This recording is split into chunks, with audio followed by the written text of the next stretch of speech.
Oke, lanjut ya. Kita kemarin sudah bahas nih, knowledge based recommendation system dari sisi beberapa implementasi, khususnya best practice dari saya, apa yang sudah pernah saya kembangkan. Eee, ya, mungkin saya akan menyampaikan ini kembali, beberapa yang mungkin belum tersampaikan.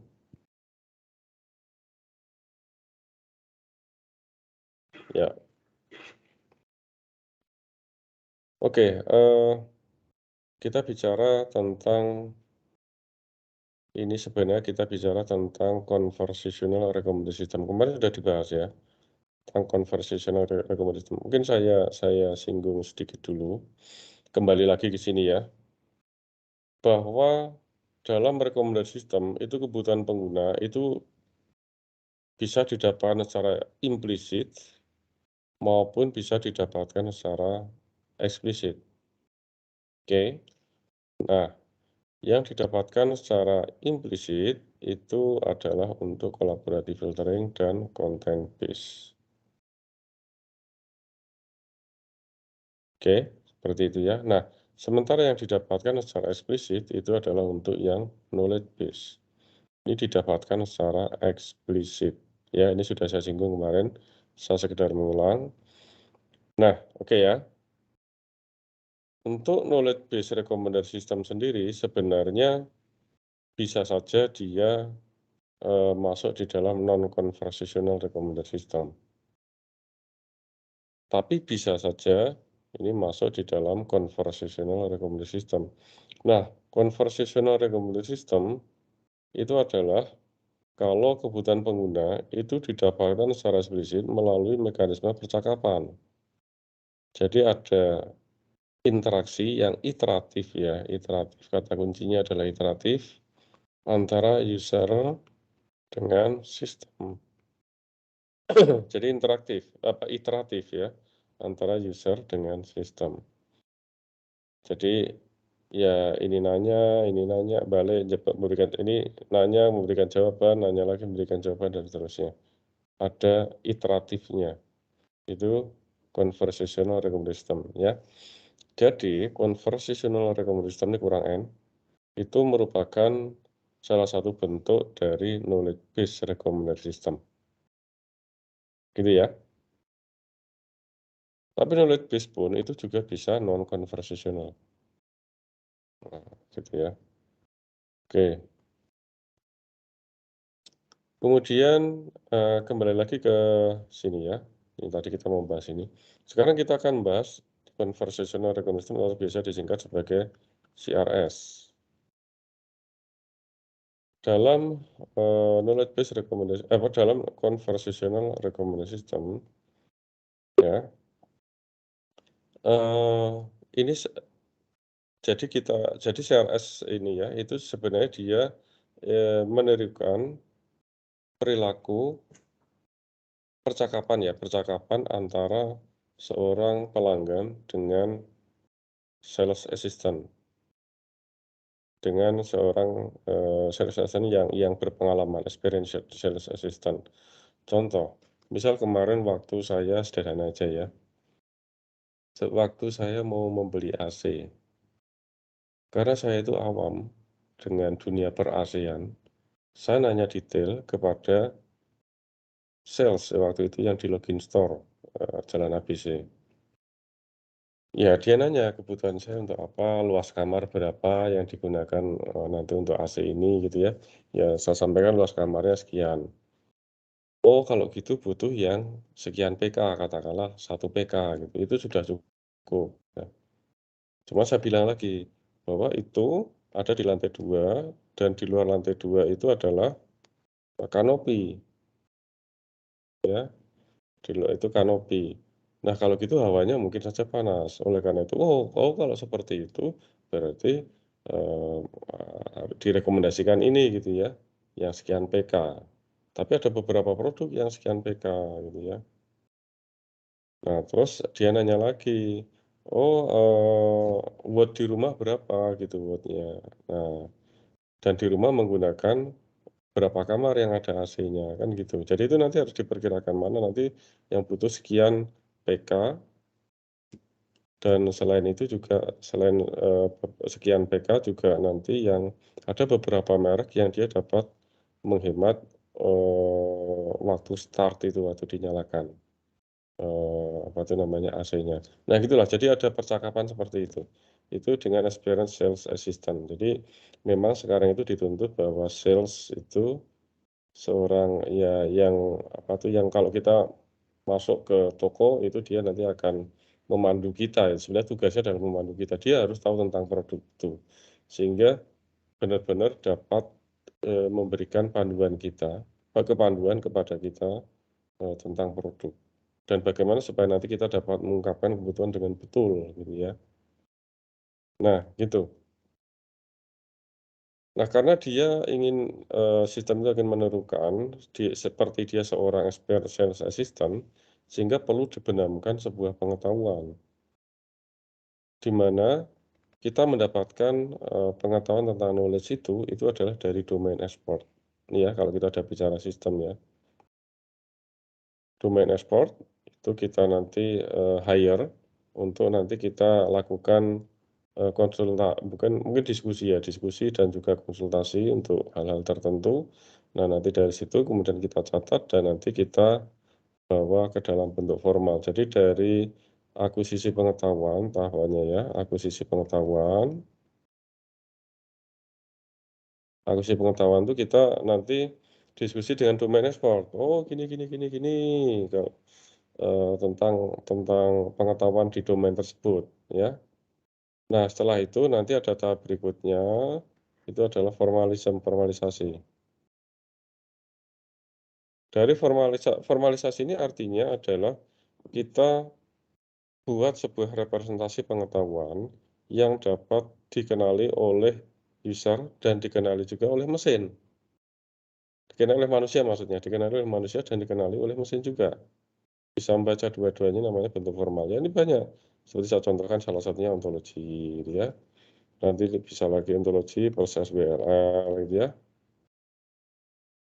Mungkin dalam bentuk knowledge graph gitu ya, yang kemarin saya jelaskan gitu ya, dan sebagainya. Kemarin saya sudah jelaskan. Nah, gitu ya. Dulu waktu saya mengembangkan aplikasi, di dalam knowledge base recommendation dulu waktu saya disertasi, saya tuh karena domain saya adalah smartphone, saya tuh sampai jalan-jalan ke BEC.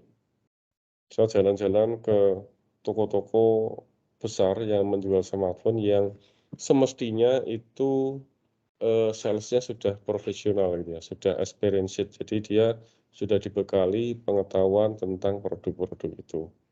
Ya memang sekarang sudah, semakin bagus ya, bahwa toko-toko yang besar dia dapat menjelaskan tentang produk itu. Walaupun sebenarnya, eee, ya kalau kita sudah lebih tahu tentang smartphone ya, kita tahu bahwa pengetahuannya itu masih sedikit sekali gitu ya, si sales itu. Mungkin perlu dibekali dengan lebih lebih ini lagi ya, lebih lebih banyak lagi gitu ya. Cuman kalau bagi orang awam sebenarnya itu sudah cukup pengetahuan tentang, smartphone kalau saya lihat gitu ya, kalau misal jalan-jalan di BEC. Nah itu saya pelajari bagaimana mereka melakukan interaksi dengan calon pembeli. Nah itu saya catat, dan itu nanti menjadi bekal saya untuk, interaksi antara seorang, pelanggan dengan professional sales assistant itu seperti ini loh. Nah seperti itu ya. Oke. Nah ini disebut sebagai back practice sales interaction. Jadi ini yang kemarin juga saya lakukan gitu ya, saya berjalan-jalan ke toko-toko itu. Yang saya lihat sudah bagus itu justru sebenarnya di domain, apa ya, alat-alat rumah ya, alat-alat elektronik terutama ya, khususnya untuk produk-produk yang memang, lebih high tech seperti AC, seperti mesin cuci, itu sudah bagus. Saya lihat kalau waktu saya jalan-jalan ke Login Store itu, memang benar-benar helpful ya. Jadi para sales, profesional sales di situ benar-benar profesional, jadi benar-benar helpful gitu, waktu kita, nanya-nanya gitu ya. Ataupun tentang apa tuh, water heater misal seperti itu, mereka benar-benar helpful. Atau mungkin mau membeli laptop gitu. Saya kemarin juga DSLR ya, itu saya juga nanya-nanya ke salah satu kantor di BC yang tokonya agak besar, itu dia juga memang benar-benar, profesional gitu. Dia dapat memberikan saran dan bisa diajak diskusi. Akhirnya, ada ini, educating user tentang domain. Jadi ada transfer of product knowledge, educating user. Kita mendapatkan pengetahuan baru. Ya ini ya, dalam conversational recognition itu mestinya ada ini, yang bagus ya, seperti itu. Kemudian ini dapat menggaranti correct recommendation, rekomendasi yang betul dan sifatnya adalah deterministik. Kenapa? Karena, pengetahuan itu didasarkan pada pengetahuan dari ekspor. Memang kita kopikan pengetahuan dari ekspor ke dalam sistem, sehingga sifatnya itu lebih deterministik. Sehingga kalau Anda lihat pengujian-pengujian pada CRS, itu bukan pengujian tentang akurasi kebanyakan, walaupun akurasi bisa, tapi kebanyakan bukan pengujian tentang akurasi, tapi pengujian tentang bagaimana interaksi itu dapat membantu pengguna. Dalam ini misalnya, dalam educating atau dalam guidance-nya, bagaimana, sistem itu dapat meng-guide, user gitu ya untuk mendapatkan produk, bagaimana sistem itu dapat membantu user dalam mengungkapkan kebutuhan katakanlah gitu ya. Jadi itu mirip-mirip seperti ini, percakapan kita dengan seorang domain expert, gitu ya. Nah, terus, kelanjutannya ini adalah berlawanan dengan one shot interaction. Dalam, recommender system itu ada yang one shot interaction, biasanya yang ini yang non conversational, ini one shot interaction. Ada yang multiple multiple shot interaction, berarti dia masuk di dalam CRS, conversational recommender system, ya, yang multiple shot. Kemudian elicitation of user requirement. Jadi ini, bagaimana elicitation itu mendapatkan ya, bagaimana elicited itu mendapatkan. Ini elicit ya, kok elicited. Elicit itu mendapatkan. Bagaimana mendapatkan user requirement itu adalah melalui mekanisme percakapan. Oke, itu CRS. Kemudian, knowledge itu seperti apa sih yang dimaksud knowledge itu? Knowledge itu sebenarnya bisa saja sebuah fungsi similarity. Fungsi similarity itu bukan fungsi similarity cos. Kemarin Anda, apa tuh namanya, cosine similarity itu ya, apa tuh nama, rumus-rumus cosine similarity, bukan itu sebenarnya. Tapi similarity di sini konteksnya kalau kita menggunakan case based recommender system. Jadi dalam case based recommender system itu sistem itu menyimpan case-case, kasus-kasus beserta dengan solusinya di masa yang lalu. Dia simpan. Itu seperti hanya otak kita sebenarnya. Kita menyimpan beberapa pengalaman kita ya dalam melakukan problem solving untuk kasus-kasus seperti ini, solusinya seperti ini, kasus seperti ini, solusinya seperti ini. Seperti ada FAQ gitu ya di dalam otak kita. Nah, nanti sistem itu dapat melakukan ini ya, similarity function. Ini tadi sudah saya rekam ya, sudah sebenarnya. Nah, apa tuh, mengecek kesamaan kasus-kasus yang sebelumnya dan jawabannya gitu ya, kasus-kasus yang sebelumnya dicek, mana kasus yang paling mirip. Kalau itu paling mirip dengan kasus yang ada saat ini, berarti jawabannya ya nanti mirip-mirip dengan itu, gitu ya. Nah, ini similarity function. Jadi ada fungsi sendiri untuk menguji similarity. Supaya sekali lagi bukan, seperti hanya quotient similarity yang Anda, apa itu namanya, kemarin kenal untuk menguji kesamaan antar user, tapi bisa saja diturunkan dari rumus itu gitu ya, tapi lebih kompleks, maksudnya tidak sesederhana itu gitu ya.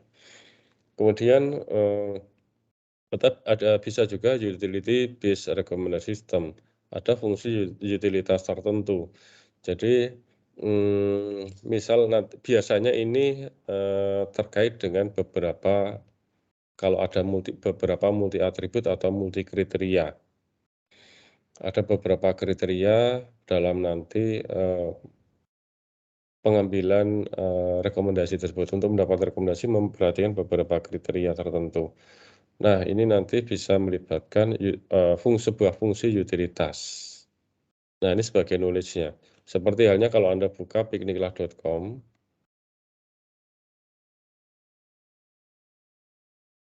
ya, itu ya aplikasi yang saya dan tim buat itu pikniklah.com itu Anda silakan bisa buka dari HP juga bisa, dari laptop juga bisa.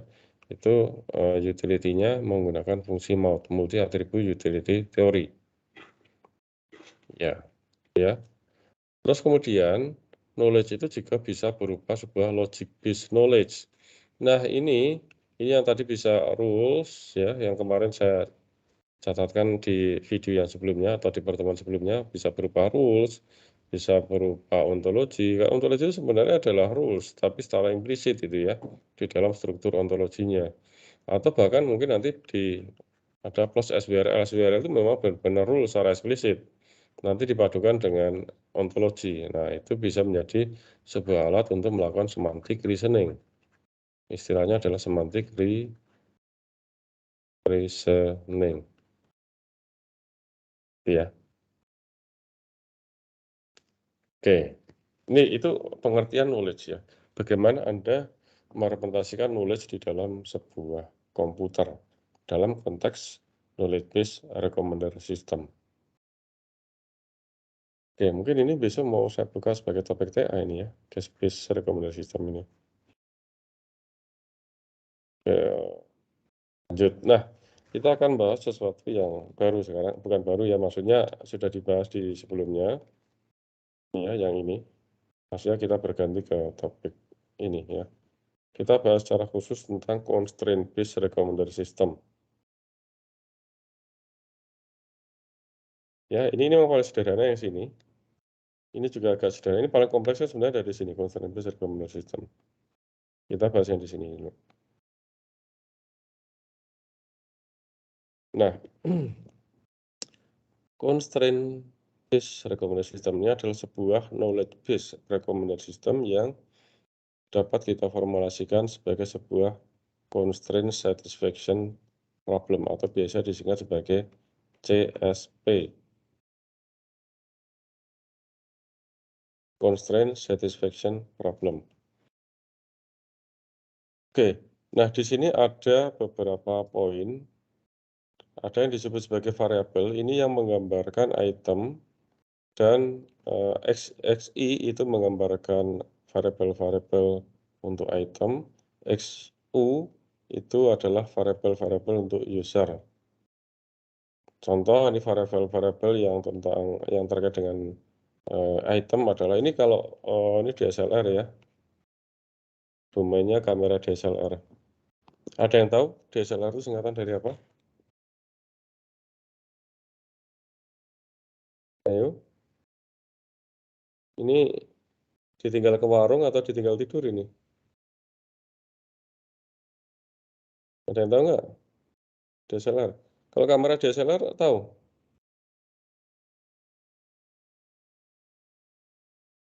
Kalau kameranya sendiri ada yang tahu? Halo? Anybody home?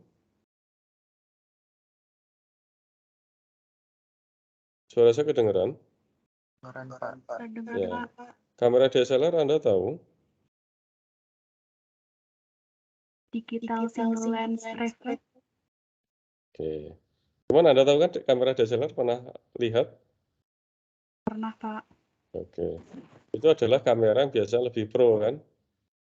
Jadi kamera itu ada kamera pocket, ada kamera DSLR kan gitu ya.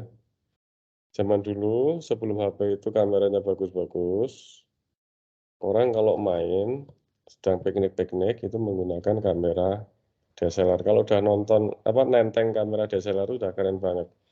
Bahkan nggak usah kamera DSLR dulu yang tren itu adalah kamera pocket ya, pocket. Kalau pocket kamera Anda pernah tahu belum? Ini generasi milenial tuh jangan-jangan nggak pernah tahu pocket kamera. Pernah pernah lihat belum? Belum pernah semua pocket kamera. Kalau sekarang googling pocket kamera. Pernah Pak, dulu Pak. Dulu untuk apa biasanya?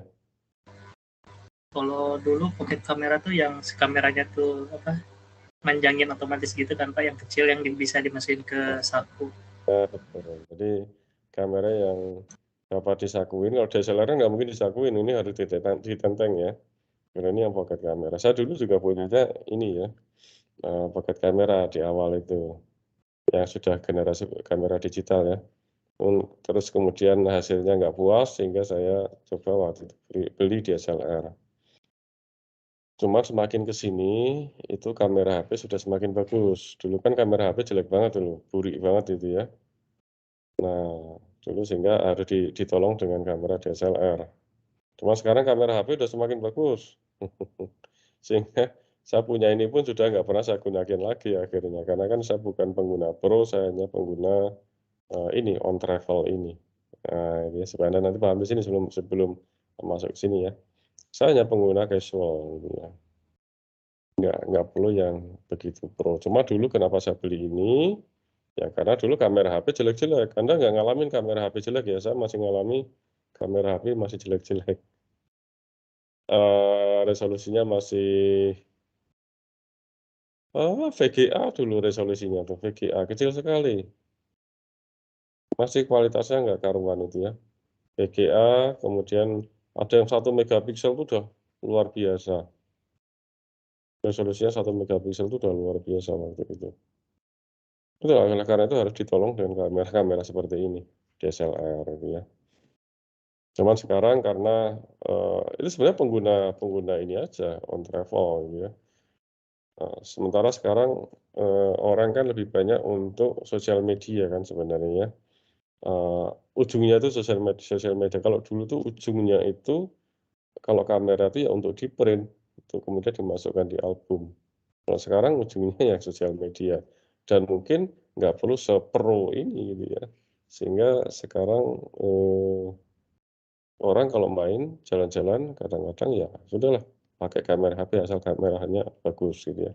Tapi tetap ada orang yang memang, ingin kualitas lebih bagus lagi, gimana pun juga nggak bisa dipungkiri bahwa kualitas kamera DSLR tetap paling bagus dibanding kamera HP flagship sekalipun gitu ya. Oke. Nah sekarang anak saya yang paling gede SMA ya, itu lagi tren, apa itu, kamera yang Polaroid ya, Polaroid. Zaman dulu tuh sudah ada sebenarnya kamera Polaroid, tapi nggak tren. Orang sudah punya ini sendiri atau punya ini, kalau yang orang nggak punya kamera biasanya baru di tempat-tempat wisata itu dia beli atau menyewa ya istilahnya itu, atau minta tolong jasa dari kameraman untuk yang Polaroid ini, karena instan langsung jadi. Sekarang kayaknya sudah tren lagi nih, kembali tren di anak-anak muda ini ya, kamera Polaroid. Sebenarnya sudah lama ini. Dulu kan kalau kamera itu pakai film, mungkin Anda nggak ngalamin ya, harus dicuci kemudian dicetak gitu ya. Jadi satu jepretan itu mikir, karena modal, ini film mahal ini. Oke, kembali lagi ke sini ya, tentang kamera. Jadi kita ini memakai, domain kamera DSLR dalam konteks ini. Jadi, untuk kamera DSLR itu ada variabel-variabel yang terkait, misal lower focal length, kemudian ya mungkin resolution dan sebagainya gitu ya. Kemudian mungkin apa itu yang saya nggak begitu ini kamera DSLR apa itu, aperture, misal aperturnya dan sebagainya. Kemudian, eee, variabel yang terkait dengan user, itu seperti purpose, nanti tujuannya untuk apa, kemudian budget, segala macam. Nah, itu adalah variabel-variabel yang terkait dengan user. Nah, kemudian ada disebut sebagai knowledge base. Knowledge base itu biasanya berupa constraint. Ini kita bicara tentang CSP ya, constraint satisfaction problem, dalam ini ya. Ini merupakan salah satu kategori di dalam knowledge based recommendation system nih, constraint based recommendation system. Jadi, knowledge base itu adalah constraint, biasanya berupa rules dan juga batasan-batasan tentang domain. Sebagai contoh, jika purpose, artinya user itu tujuannya adalah untuk on travel dalam dia membeli DSLR, maka focal length-nya itu kurang dari 28 mm. Itu contoh. contoh dari sebuah knowledge base. Kemudian ada specific requirement of user, SRS. Itu contohnya adalah, purpose-nya itu adalah on travel. Nah, jadi ini ya, variabel, ini kan variabel dan nilainya ini disebut sebagai requirement, khususnya variabel yang XU yang terkait dengan user. Nah, ini disebut sebagai SRS. Kemudian ada I, itu singkatan dari item sebenarnya. Itu adalah produk katalog. Di mana iPhone, kamera dengan ID ID-nya 1, dia mempunyai focal length 28 mm, mungkin resolusinya sekian. Nah, nanti dihubungkan OR, sementara untuk yang seri yang lain itu punya focal length 35 mm dan sebagainya. Nah, gitu ya. Nah, oke, jadi nanti solusi itu adalah assignment terhadap tuple theta yang mengassign semua variabel XI di sini ya. Nah, oke. Misal, kalau knowledge base dan item itu tidak terpenuhi, ya knowledge base apa tuh union dengan item itu not satisfiable. Sebentar ya. Aisyah, minta tolong diingatkan nanti jam 7 kan kita rapat Abdimas ya. Oh iya. Dengan si siapa tadi? Si Rofi terutama. Oh, Bu Prati. Takut lupa. Apa ya? Ya nggak apa-apa, paling tidak kita diskusi dulu. Oh iya. Monggo. Ya, monggo. Oke, lanjut ya. Misal gini, knowledge base dan item itu nggak kompak. Artinya gini, Anda sudah definisikan knowledge base, itemnya kan juga pasti sudah ada ya. Tapi ada ini item-item yang tidak berdasarkan knowledge base, itu ada item-item yang nggak mungkin dapat terpenuhi dengan rule-rule yang ada di dalam knowledge base. Itu juga mungkin ini pengalaman saya dulu waktu membangun sebuah knowledge base recommendation system. Saya harus pastikan bahwa item-item yang ada itu harus ada yang dipenuhi oleh rule yang sudah kita buat. Sehingga kalau seperti ini berarti kita harus debug lagi, kita lihat lagi knowledge base-nya. Siapa tahu ada yang salah dan perlu kita perbaiki. Bisa juga nanti selain itu kebutuhannya dan knowledge base dan itemnya itu not satisfiable. Tapi knowledge base dan itemnya sudah satisfiable. Oke, kita mungkin aja knowledge base semua item itu dapat masuk di dalam knowledge base. Artinya gini, nggak mungkin nanti ada item yang nggak mungkin tercover oleh rule yang ada di dalam knowledge base gitu ya. Misal gini, ada beberapa smartphone itu yang smartphone khusus dirancang untuk pekerjaan lapangan. Dia biasanya tahan air, kemudian tahan banting, bentuknya kompak, pokoknya profilnya gagah itu, desainnya gagah gitu. Itu harus ada di dalam knowledge base-nya, bahwa if user ingin smartphone untuk pekerjaan lapangan, maka dia membutuhkan yang kompak, ya misalnya membutuhkan yang IP misal minimal 68, misal seperti itu. Nah, itu harus ada ya, yang mengacu ke produk itu. Nah, ini sudah oke misal, tetapi dari sisi kebutuhan, kemudian knowledge base dan item itu nggak terpenuhi. Oleh karena itu perlu ada debugging user requirement. Ini juga terjadi waktu saya membuat kemarin, sistem. Biasanya kalau seperti ini nanti saya ada lakukan relaksasi dari kebutuhan user. Misal, seorang user itu ingin, apa ya, misal dia ingin untuk smartphone untuk, edit dokumen, tetapi di satu pihak dia ingin handphone tersebut atau smartphone tersebut juga untuk kerja di lapangan. Itu kan berlawanan. Yang untuk kerja di lapangan itu biasanya layarnya lebih kecil-kecil, yang lebih kompak, fungsionalitasnya juga sebenarnya lebih terbatas, tapi dia adalah tone, jadi dia tangguh gitu ya. Sehingga perlu ada relaksasi. Ya, direlaksasi kembali. Mungkin ya dia nggak perlu untuk handphone-nya terlalu terlalu tangguh mungkin nggak apa-apa, mungkin ya. Karena biasanya, smartphone yang biasa untuk di dokumen itu butuh layar yang besar dan biasanya dia jarang dirancang untuk pekerjaan lapangan, sehingga itu kontradiktif kan. Nah, ini maksudnya seperti ini. Sehingga perlu relaksasi lagi atau dia pengen, sebuah smartphone yang bisa macam-macam tapi budgetnya cuma 3 juta katakanlah. Nah, ini perlu relaksasi, mungkin dia budgetnya bisa dinaikkan lagi. Nah, seperti itu ya maksudnya. Kemudian, ya ini mungkin saya singkat aja, biar ini sudah hampir jam 5, bahwa di dalam CSP ini ya, Constraint Satisfaction Problem ini ya, ini ada himpunan variabel V, kemudian himpunan domain, kemudian ada himpunan constraint. Nah, V itu terdiri dari VC dan VPROT. Itu VC, VPROT itu apa? Nanti kita lihat di slide berikutnya ya. Kemudian himpunan constraint itu terdiri dari ini, CR, CF, dan CPROT. Itu apa? Nanti kita lihat di slide berikutnya.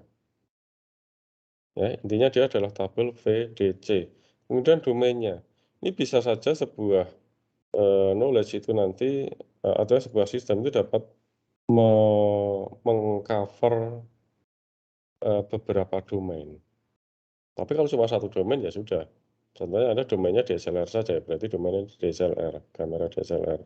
Tapi mungkin saja domainnya itu selain DSLR, juga pocket gitu ya, mungkin aja ya, pocket atau mungkin juga yang Polaroid, itu kan berarti sudah beda domain lagi ya, Polaroid. Mungkin saja bahkan ada kamera phone yang memang mengedepankan kamera. Nah, ini ada beberapa domain ya. Nah, jadi ini tabel ini, variabel, domain, dan constraint. Nah, ini ya, ini kalau di breakdown. Sekarang kita lihat satu-satu ya. Untuk VC, VPROT itu apa? VC. VC itu adalah properti dari pelanggan.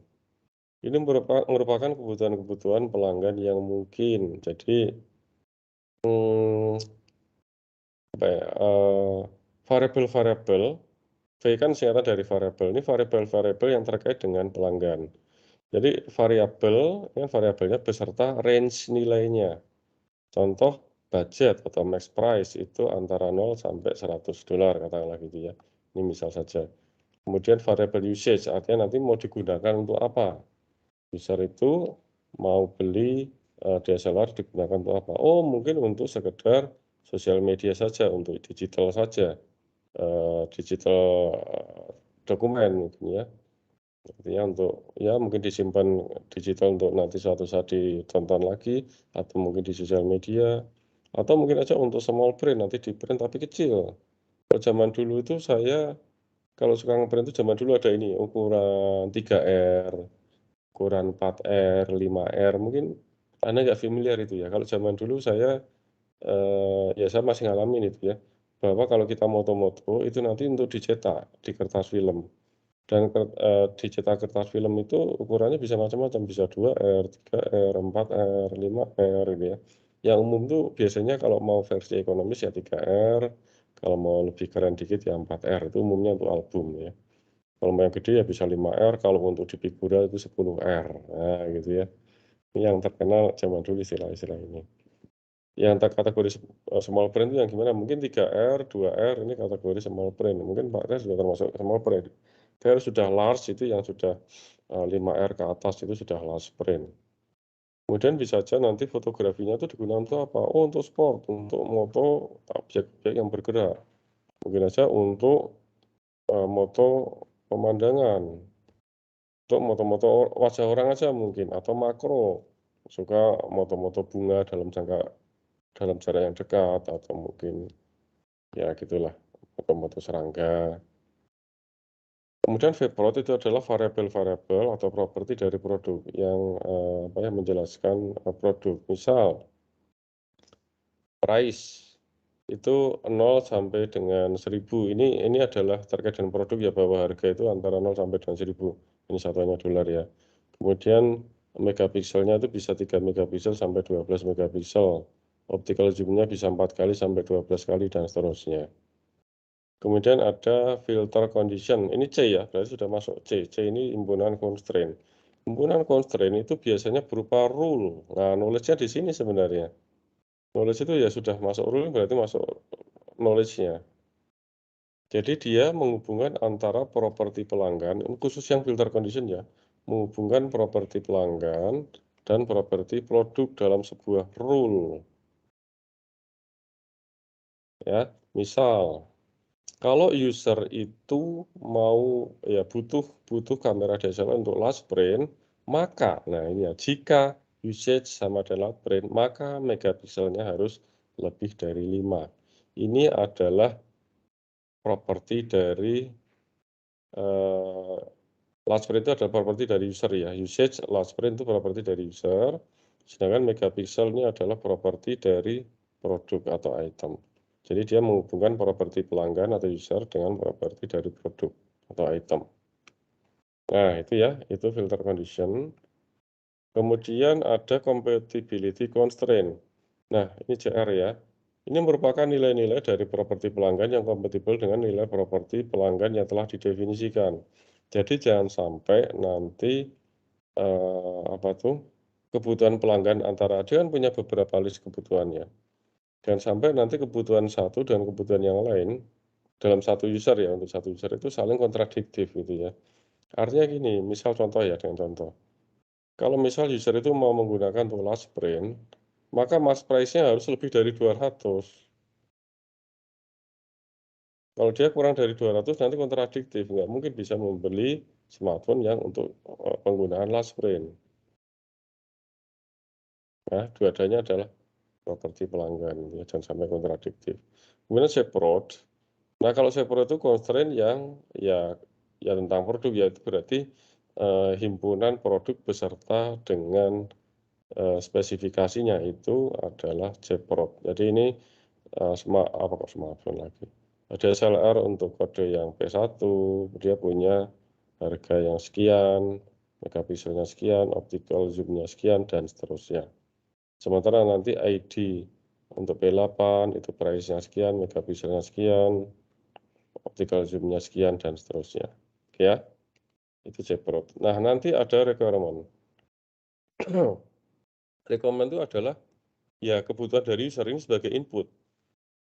Ini adalah himpunan dari kebutuhan user, dari variabel user itu tadi, ini VC apa itu namanya, nilai-nilai dari properti pelanggan ini, itu dalam sebuah himpunan.